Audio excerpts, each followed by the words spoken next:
that sounded black, but that's because all the best jazz was black, and people are always kind of surprised to find out that Lord Buckley is white, the same way with Wolfman Jack. Everybody thought that, Wolfman Jack picked up a lot of his riffs from Lord Buckley. As time goes by, you'll see all sorts of people who have taken their riffs from Lord Buckley.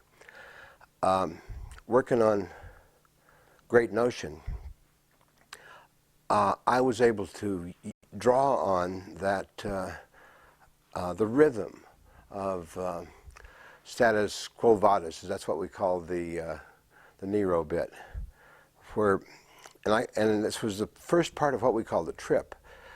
The trip was happening before the drugs. It would be where somebody would take your mind and head down a road with it, kind of gentle and slow, and then pretty soon getting faster and faster, and take your mind along with them in places that ordinarily it wouldn't have gone. And my favorite is where here come Nero, he got the chicks on one arm, he got the chicks on the other, he's sucking down the fine juice in the fanfare, jump off. Here come a chick about 6'2", she's running across the arena making 92 miles an hour, boom, another gate opened up, and here's a lion about 4 times the size of a blowed up bull, and this cat's knocking dirt 92 feet in the air, and he's after the chick hits the wall, and up the wall she goes, and she just missed the top by 6 inches. And Nero say, knock a golden spike where that chick blew. And the rhythm of that is jazz. It takes you along, you can follow it, and pretty soon there are no capitals, and no periods, and no commas, no quotation marks. It's just continual, just like a Charlie Parker jazz piece. And writing Notion, I would lull the reader into following, and then go faster and faster until the reader was having to follow into places that he couldn't figure out how he was understanding. But he was doing it because I had captured him to where he had to continue no matter how hot the tempo got. You didn't leave him behind. You see the stuff now with lots of fast cuts, pop, pop, pop, pop, pop. What they don't have is that slow grabbing of you on the familiar plane. The best jazz guy that did it was Roland Kirk, of course, who did the same thing. He would da-da-da, da-da-da, da-da-da, off it would go, and you would kind of wake up after it was over. And this notion, this concept, was around before acid. So the people were already into that thing to where if you got into a place where it looks like you're falling, and you don't know where the next step is going to be, you just continue to fall, having faith that eventually you'll find the right place to land. And that, the Grateful Dead draw on that. You take a familiar riff, and all of them together will head off on that, and then suddenly you're someplace that you didn't expect to get because you have been carried along by them into a new area. So you find it's almost a way you're leaving the censor behind, or you're leaving some part of their you're helping them to, without even being aware of it, leave some part of them that would stop them. You move fast and light enough that you leave the Republican behind with his finger up his nose, feeling around for his gun. Shoot the sucker if I come back through here. Hey, Walter, can you do me a favor? When he's in the middle of talking, I know he's got a great animated face, but I'm going to hear these big clicks on my... I was wondering if they're coming. Yeah, That's what I won't do. Yeah. Ken, I don't know if you want to take a break and wipe up any of this stuff. You're glistening today. It's glistening time. It's nice to have a little helping hand. Wait a minute.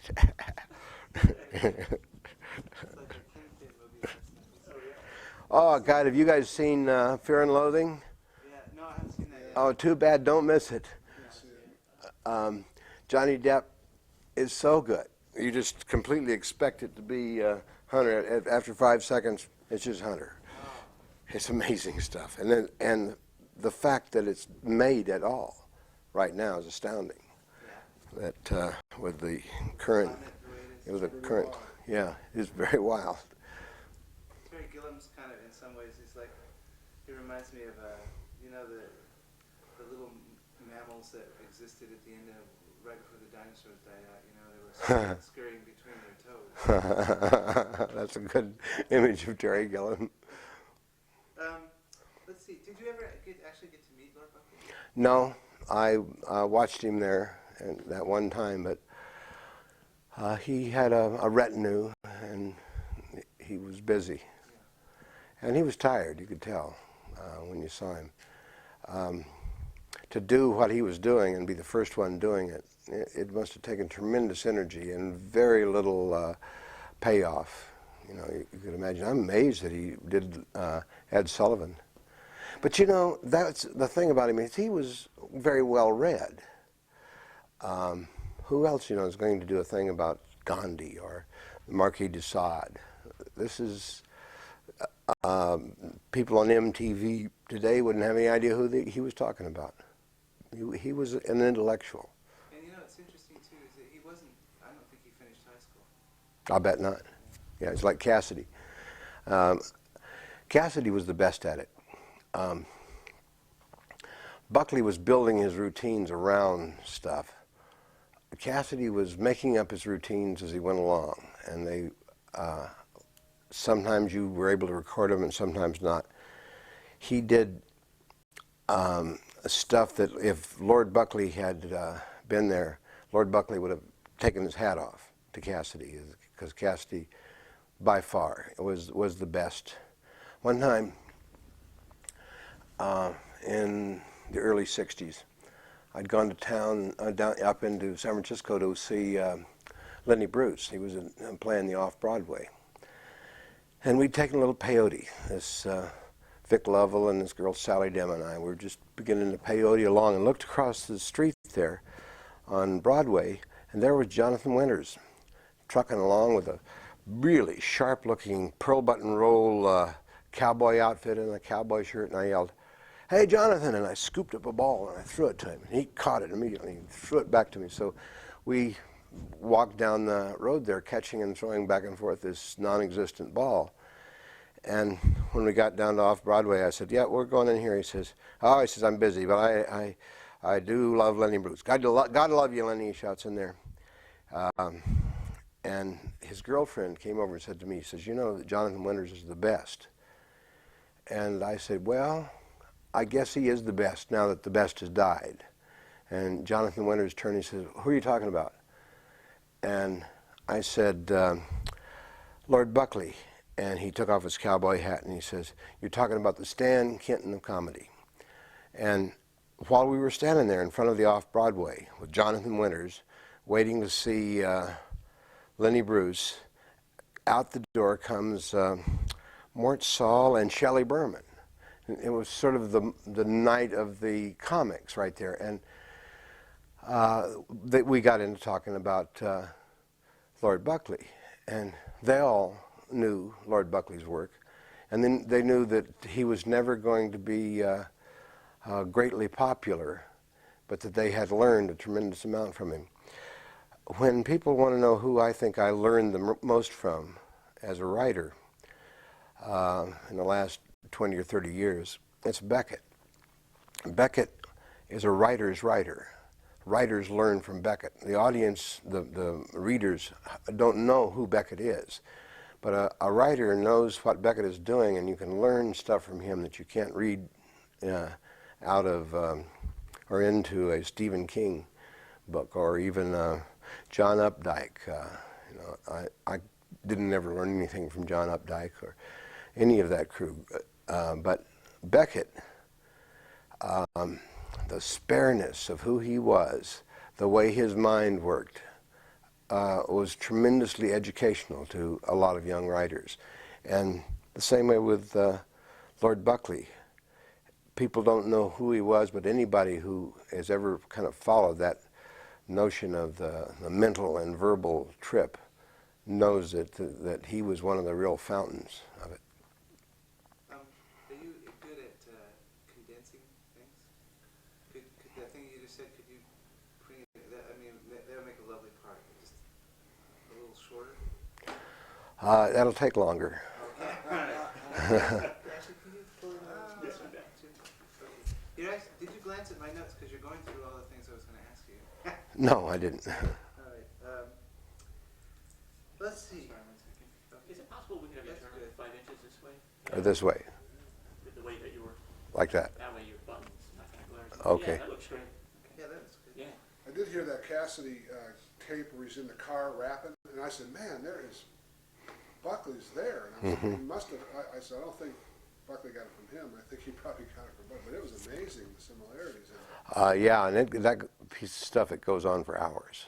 And it's this is the difference between Lord Buckley and Cassidy. Is Cassidy was delivering a very special sermon. Lord Buckley's was my lords and my ladies of the royal court, and dealing with all of them as royalty, which is a nice thing. But Cassidy was dealing with harsher stuff than that. He was talking about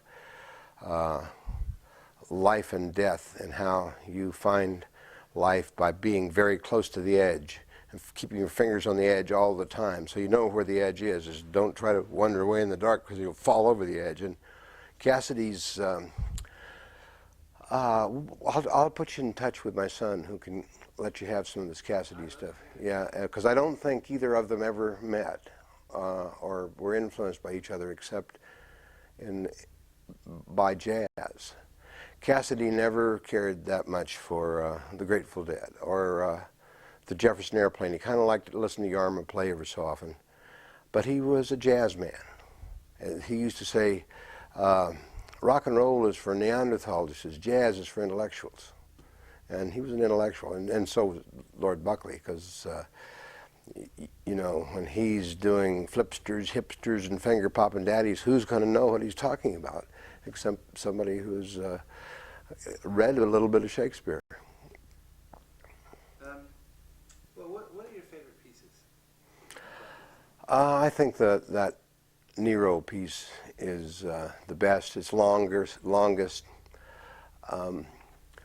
I think one of the great social pieces is his thing about Gandhi, about the spinning wheel, baby, is a spinning wheel.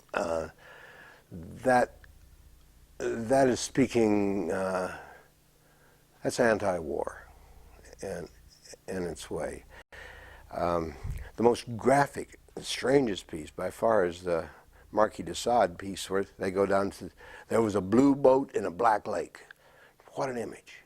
What an image. You know, any writer, Hemingway, would see that and say, man, that's good. Simple, clear, blue, black, and ominous at the same time. But the piece everybody knows, of course, is the Naz. And when you do the Naz, the reverence of it really begins to come through. It always surprises me when somebody takes issue with it, because, you know, when he says the Naz had them pretty eyes, everybody wanted everybody to see through his eyes, and that's Lord Buckley holding up the glasses for you to look through Christ's eyes. That's wonderful.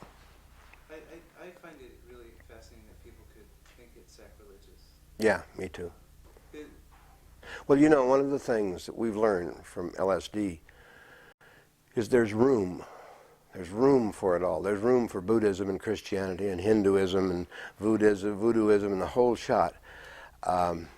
In fact, that's one of the points in that about the black guy who's the son of a bitch, didn't have no religion. What is it called? Black Cross, right. Yeah, Hezekiah Jones. And you know, he could drop into those characters better than Jonathan Winters could. Buckley was a little more in control than Jonathan Winters. Jonathan Winters, when we saw him down there in San Francisco, it was not long after he had been arrested in the rigging of the Balaclutha nude, claiming he was from a flying saucer. And I said, well, what about that scene in the Balaclutha? He says, well, the next time we're not going to land just one at a time. And you know, there was a time there when they were our great social commentators. Like one of the all-time great artists is Richard Pryor. Richard Pryor, he provided us with a lens through which we could look at a part of life that we couldn't have seen as a white person. And that lens was always full of love. Robin Williams, there's a little mean streak in him. Jonathan Winters, he's just, you know, he barely is able to control himself. He's going from one thing to another thing, and Robin Williams has been able to copy it and use it better than Jonathan Winters could, because Robin Williams is more in control. I met Robin Williams with Tim Leary down in L.A. A few years back, and it was not long after I had seen The World According to Garp, and not long after I had lost a son. And we got to talking about this, and I was telling him that I went back to Spokane, where we'd been at the hospital when my son was dying, because I'd been booked in to do a talk there, and it was only a month or so had passed. And they asked, well, you probably don't want to come back up here and do this talk at the high school. And I thought, well, you know, this is something special.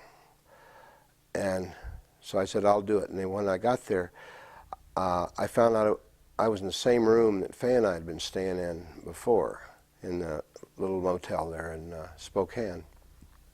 And while I was there that evening, The World According to Garp came on. And there's that scene where he's whizzing down the road there in his car and turns out the lights and runs into the car that's parked there in his driveway with his wife in there giving somebody head, and she bites the guy's dick off, and his son dies. And there's very little made of the son dying. The missing dick is the big issue. And I was telling Robin Williams, I said, but that isn't, you know, if you lose a kid, the fact that somebody bit somebody's dick off is the last thing in your mind. And that's one of the reasons I have a tough time with John Irving. You know, that thing of biting off the dick, that was manufactured. And it was cheap, yeah. And Robin Williams agreed, but it made him very, very uncomfortable. We've had, in the second half of this century, a tremendous number of people for our heroes, like Buckley and Cassidy and Richard Pryor. And we have to kind of live up to them. And they taught us how to look at the world and still see it as humorous, even when it's tragic. But you start with the tragedy. This is what a lot of people don't understand in comedy. You start with tragedy. Tragedy is where you begin. Then you try to find some way to alleviate that by laughing. You don't start laughing. Laughing is a release after you have been hurt, and you can't start there. You have to have the pain to begin with, and all the great comics have had that sense of pain in them. Would it be too much to say that it's about healing? Comedy is about healing? Yeah, it would. I mean, it wouldn't be too far, but that's what it is about. It's about taking something where the clown falls and hits his rump, and then he gets back up and people laugh. That if he falls and breaks his back, it's not very funny. And he does hurt a little bit, but when he jumps back up and rubs his rump, then you can laugh. And people can relate that to their own pain. Maybe that it's survivable? That is survivable, yeah. Not only survivable, but you sometimes need it to be a human. But if you get stuck there in it, you get stuck in the pain, you become less and less human until you're as dead as the person that you're grieving for. This is kind of switching gears, but to you, what was the significance of a white man incorporating a black dialect in the 50s? I mean, this is, Well, he didn't do black dialect on all of it. There was things that he did in other dialects. It was quoting the same way that Coltrane would be quoting from My Favorite Things. It's white stuff and the black guy's quoting it because it's familiar.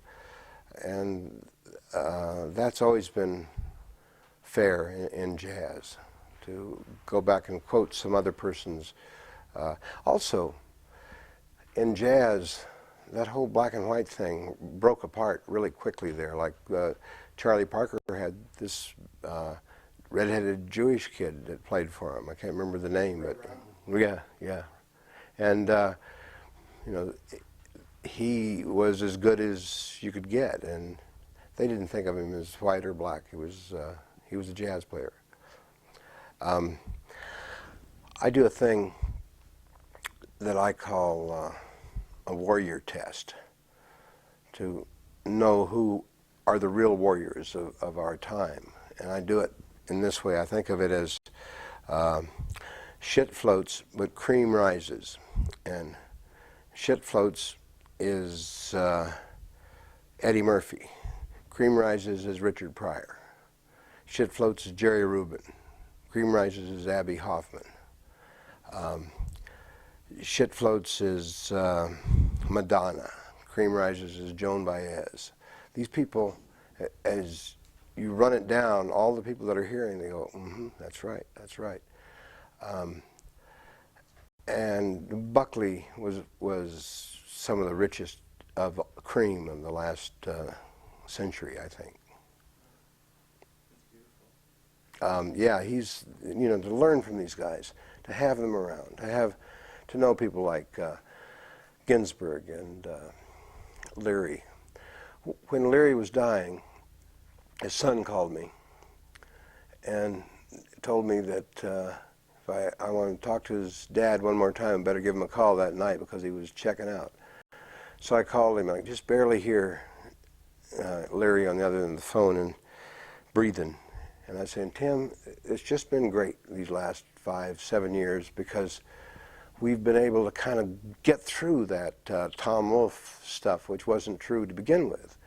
And that we just don't want to let it lapse. It's just too good. So let's meet someplace. Let's meet on Halloween at midnight. I said, you pick the place. And he says, Houdini's grave. And I thought, man, that's nimble. That's humorous. That's intelligent. That's courageous. Right there at the death's door, to still be able to do that. And when Ginsberg was dying, he'd called all of his buddies in. There was Ferlinghetti and Gary Snyder and Corso and Orlovsky and his usual, Ann Waldman and his usual bunch of buddies. And he motioned Corso to lean close, and Corso leaned close like this, and Ginsberg says, toodaloo.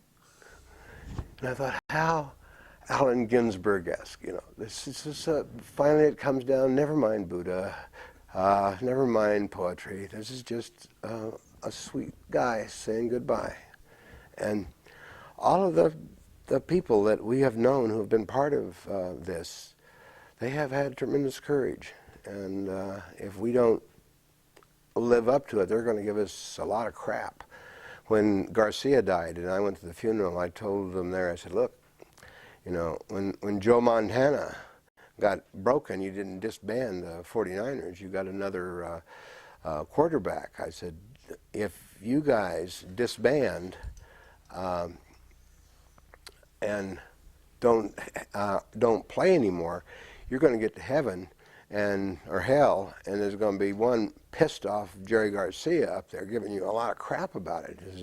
If it was just him, then it didn't mean anything to begin with. And I'm glad to see them. They're getting back together. Last night, we went to a dinner in town there for Vince Welnick, the keyboardist.